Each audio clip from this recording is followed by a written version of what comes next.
souhaite à toutes et à tous la bienvenue ici dans cette salle Félix Éboué. J'en profite d'ailleurs pour faire une annonce. On va lancer des travaux de rénovation de cette salle. On se le disait d'ailleurs avec Alexandra et Stéphanie. Il va falloir qu'on trouve une zone de repli pour nos futurs palabres.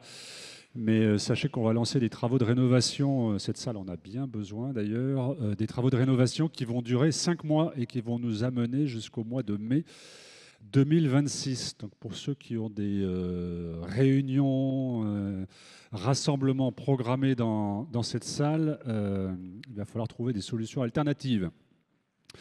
J'en reviens à notre sujet d'aujourd'hui pour accueillir avec vous aujourd'hui 3 représentantes de l'association Femmes et Cinéma. Madame Louise Dezoche, levez la main, n'hésitez pas. Voilà. Chargée de mécénat et fondation à l'association.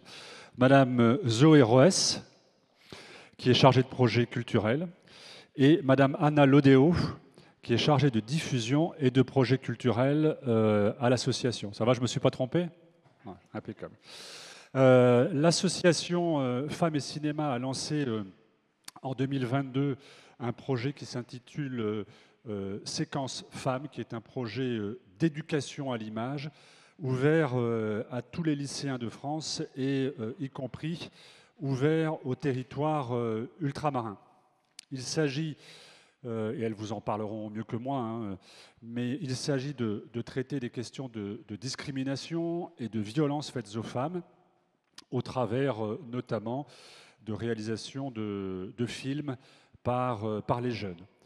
Sensibiliser les jeunes, bien sûr, c'est essentiel et primordial, notamment dans les Outre-mer, parce qu'on sait que les Outre-mer sont surreprésentés dans les violences sexuelles et sexistes. On peut songer à la Nouvelle-Calédonie, on peut songer à la Polynésie française. Sachez que l'île de la Réunion, par exemple, est le 2e territoire national qui affiche le plus fort taux de victimes de violences intrafamiliales, derrière le Pas-de-Calais et devant le département du Nord. La Direction générale des Outre-mer est très fière d'avoir soutenu l'association et de l'avoir ainsi aidé à la réalisation de 3 courts-métrages qui vont vous être projetés aujourd'hui et sur lesquels on pourra ensuite, bien sûr, échanger avec les représentantes de l'association. Il s'agit de 3 courts-métrages intitulés, le premier, Cocotte, réalisé par l'atelier cinéma du collège Marcel Goulette à Piton-Saint-Leu, à La Réunion.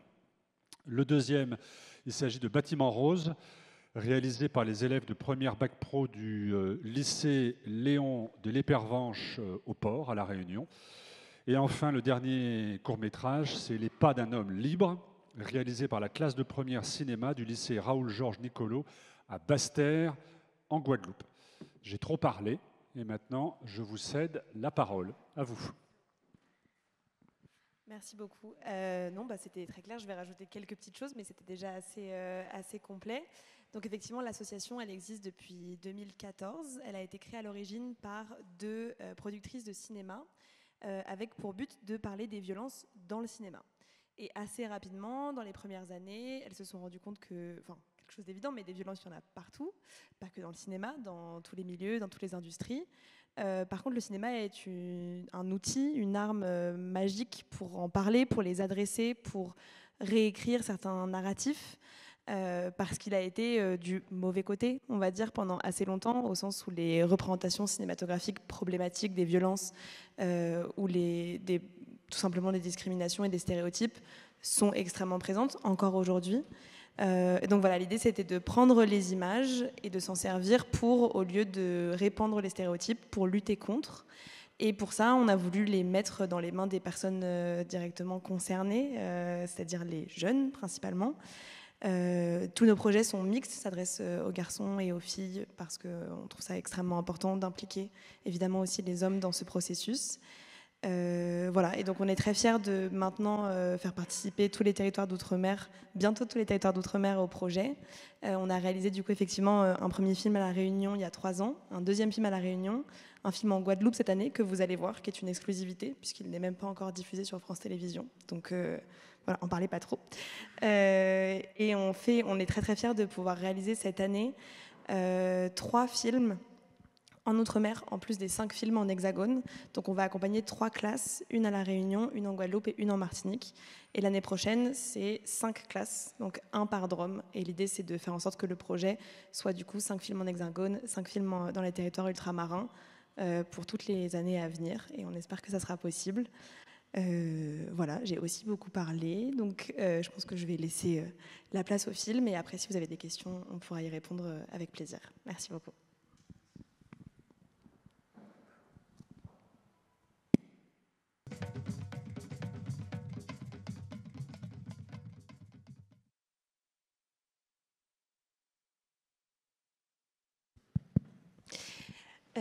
Ben voilà, j'espère que ça vous a plu. Donc on a vu 3 films sur des thématiques différentes. Les 2 premières, du coup, c'était sur le consentement et la dernière sur la question de la virilité, qui est une nouvelle thématique qu'on a intégrée sur les années récentes, pour des raisons évidentes. Et pour information, du coup, on donne des thématiques un peu spécifiques aux élèves chaque année pour les aiguiller sur certains sujets. Cette année, les thématiques, je vais laisser peut-être Zoé, qui est en charge du projet, les présenter. Les thématiques cette année, on a LGBT, QIA+, identité et préjugés, déconstruire l'amour, fraternité, sororité, amitié, et on a la dernière oui, les mouvements masculinistes qui sont très d'actualité en ce moment. Donc 4 thèmes très gros mais super intéressants et qui parlent aux élèves généralement. En fait, pour déterminer les thèmes des années suivantes, généralement, on regarde les hors-sujets des années précédentes pour voir ce dont les élèves avaient envie de parler et on leur donne l'opportunité l'année d'après, en gros. S'il y a des questions, peut-être on peut y répondre sur le processus ou sur les films particulièrement.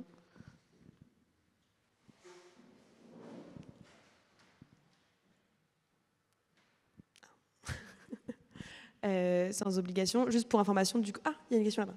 Simplement, comment c'est perçu par les élèves une fois que vous allez à leur rencontre et que vous leur proposez le projet? Est-ce qu'il y a une réaction d'abord d'hésitation ou est-ce qu'il y a une envie d'intervenir immédiatement? C'est une très bonne question, ça dépend. Alors nous, en fait, on passe par les professeurs, c'est notre premier contact. Et c'est eux qui encadrent soit un groupe d'élèves, soit une classe dans l'écriture. Les retours qu'on a, alors il y a certaines classes qui sont immédiatement motivées, qui vont à 100%. Évidemment, c'est pas pareil partout. Il y a des classes où il y a des réticences sur certaines thématiques. Il y a des classes où les garçons ont du mal à s'impliquer, parfois aussi.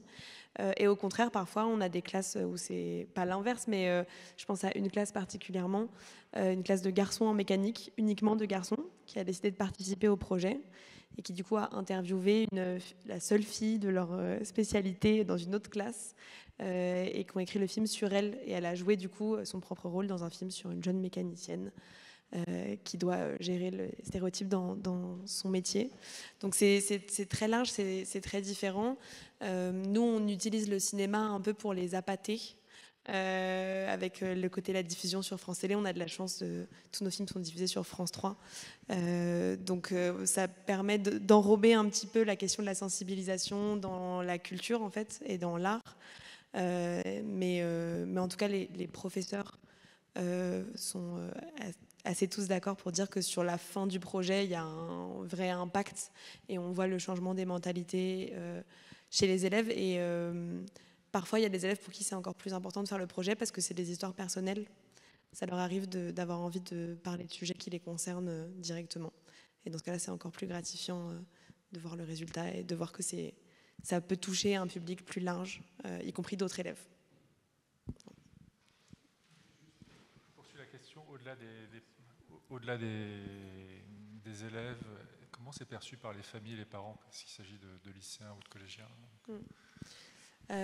Pareil, c'est assez varié. Généralement, les parents s'impliquent quand même assez dans le projet. C'est plutôt les professeurs qui gèrent cette partie-là et qui essayent de les motiver. Je pense qu'il y a aussi des familles qui ne sont pas forcément impliquées, mais comme je disais, il y a aussi des élèves qui parlent de leurs propres expériences, parfois familiales. Donc dans ce cas-là, ça peut effectivement être compliqué, mais ça peut aussi faire ressortir des choses et ouvrir le dialogue sur certaines questions. Mais on a des parents qui s'impliquent, on a des parents qui jouent dans les films, on a des parents qui viennent sur le tournage, qui participent à la diffusion. Voilà.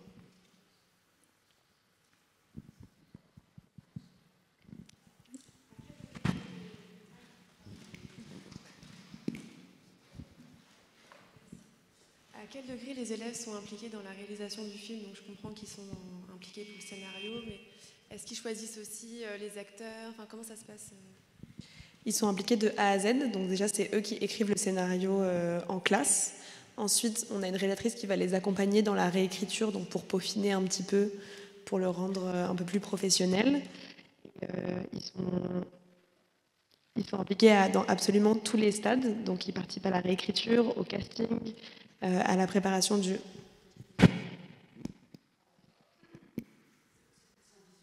Ah d'accord, ok.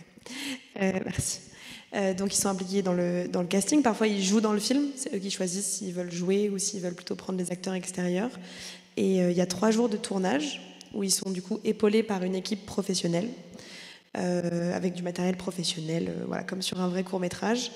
Et ils font absolument tout, c'est-à-dire qu'ils réalisent, ils font le script, ils font le son, ils font l'image. Les intervenants sont vraiment là pour les accompagner, les guider. Mais autant que possible, c'est vraiment les élèves qui font le film. Donc les films que vous avez vus, c'est vraiment les films des élèves de A à Z.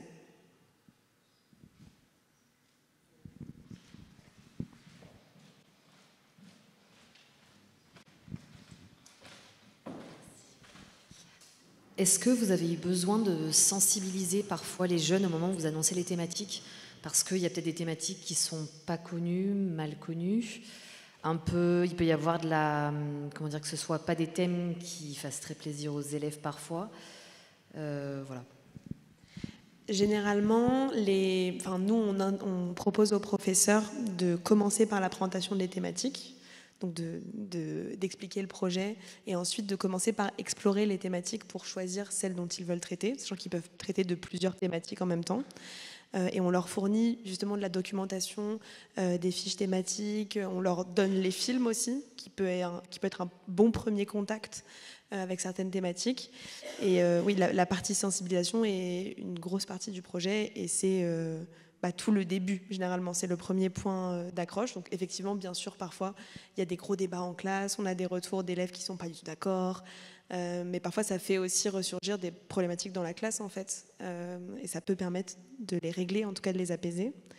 Et une fois que les classes sont sélectionnées, les classes lauréates qui font les films, on organise aussi des interventions d'associations spécialisées dans la sensibilisation, pour vraiment creuser et pour faire en sorte que ça soit un projet de sensibilisation sur toute l'année. Du coup, vraiment de septembre jusqu'à la fin du film, il y a plein de petites miettes de sensibilisation qui sont réparties au fur et à mesure pour ancrer dans la durée. Voilà.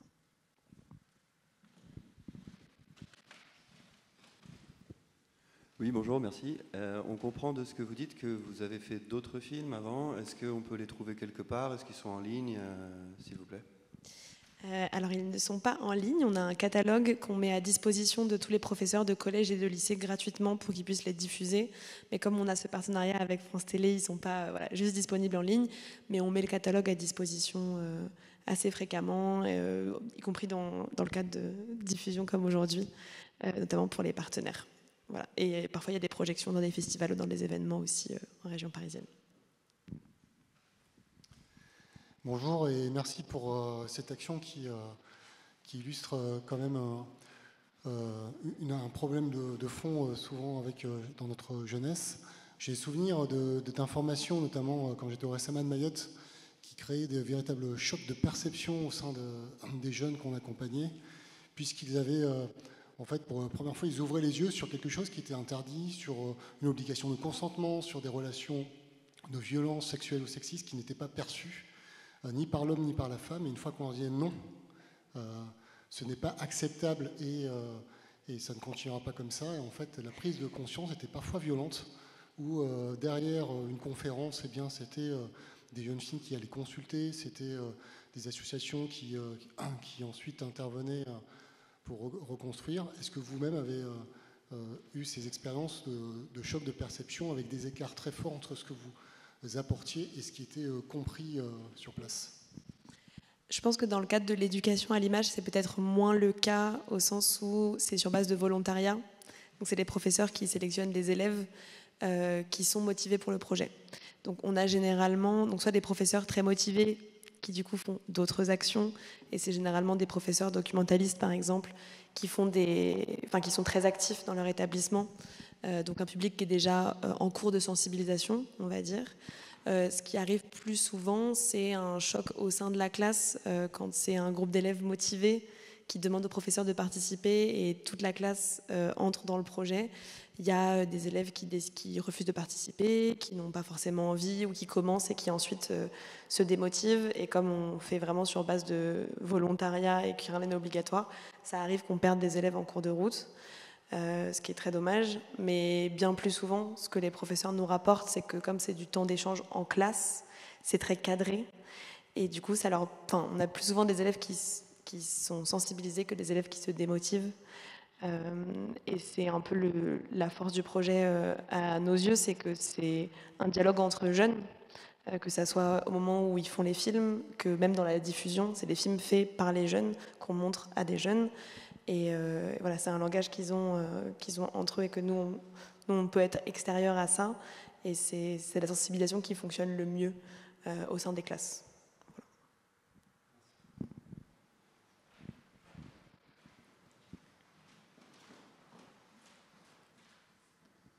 Bonjour, merci pour ces très beaux films. Je me demandais, donc vous dites que vous mettez à disposition un catalogue à destination des professeurs et des établissements.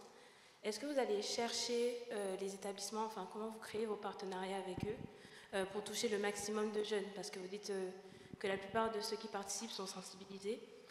Ceux justement qui ne le sont pas, comment vous arrivez à les atteindre en fait dans la démarche? Merci. C'est une très bonne question.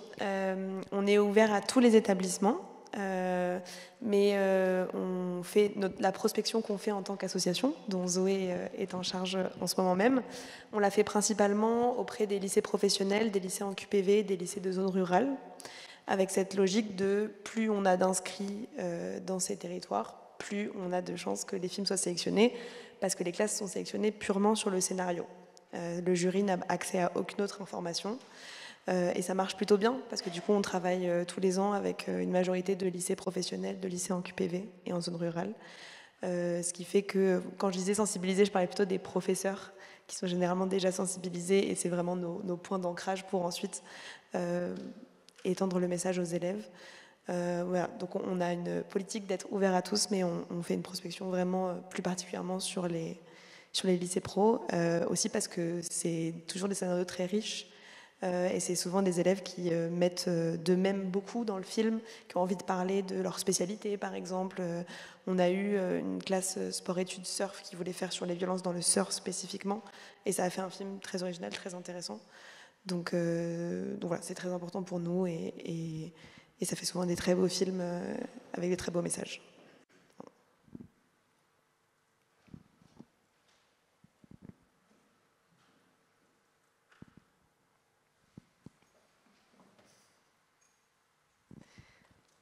S'il n'y a plus de questions, je pense qu'on peut conclure, du coup. Non, juste merci beaucoup d'être venu. On est toujours très fiers de montrer ces films et on fera un compte-rendu aux élèves pour leur dire que c'est bien passé et leur envoyer des photos. Voilà. Et les films seront, du coup, les films dont fait partie Les Pas d'un homme libre, la nouvelle édition, sera diffusée au mois de novembre sur France Télévisions et en replay. Voilà. Merci beaucoup.